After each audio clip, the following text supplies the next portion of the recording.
La ricetta di oggi è molto particolare, un piatto della tradizione abruzzese che negli ultimi tempi sta vivendo un momento di riscoperta, l'agnello cacio e ova, ovvero l'agnello cacio e uova.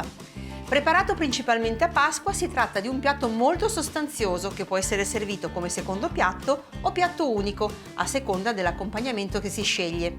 Se state pensando che l'abbinamento vi sembra un po' azzardato, vi invito a seguirmi nella preparazione della ricetta e sono certa che vi ricrederete. Iniziamo!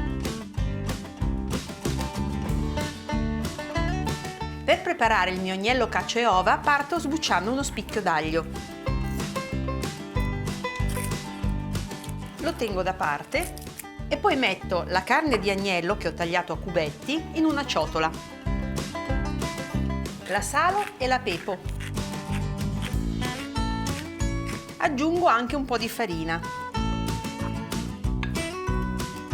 Mescolo bene.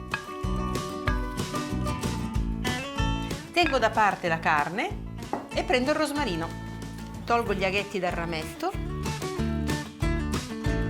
e li trito insieme all'aglio.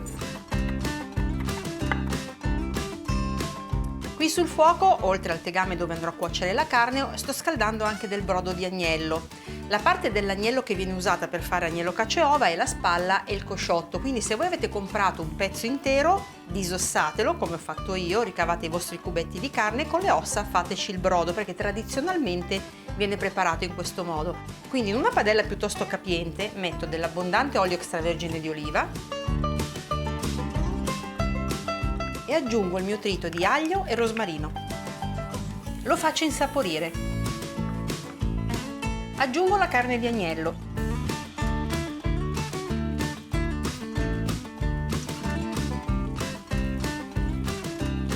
E la faccio rosolare per bene.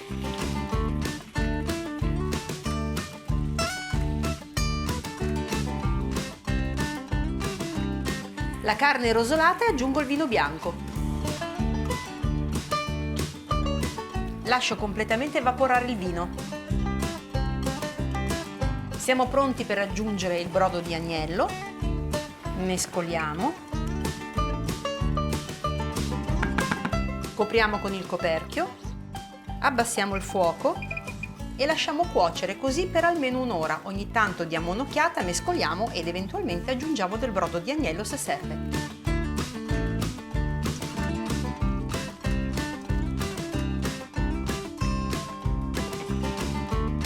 Mentre l'agnello cuoce, anzi è quasi pronto, noi prepariamo il composto di uova. Qui abbiamo del pecorino grattugiato, delle uova e poi questa ricetta, come accade spesso, prevede diverse varianti. Una di queste ad esempio è l'aggiunta di succo di limone al composto di uova e oggi voglio provare.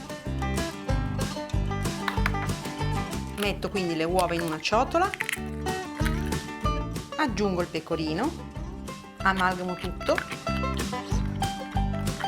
e poi ci spremiamo dentro il succo di limone. Amalgamo tutto e il mio composto è pronto. Ho spento il fuoco, l'agnello è bello tenero e posso unire il mio composto di uova. Mescoliamo per amalgamare tutto. In questa fase è molto importante che l'agnello non sia troppo caldo, altrimenti straccerebbe l'uovo creando l'effetto frittata, mentre noi dobbiamo ottenere un effetto molto cremoso, come questo.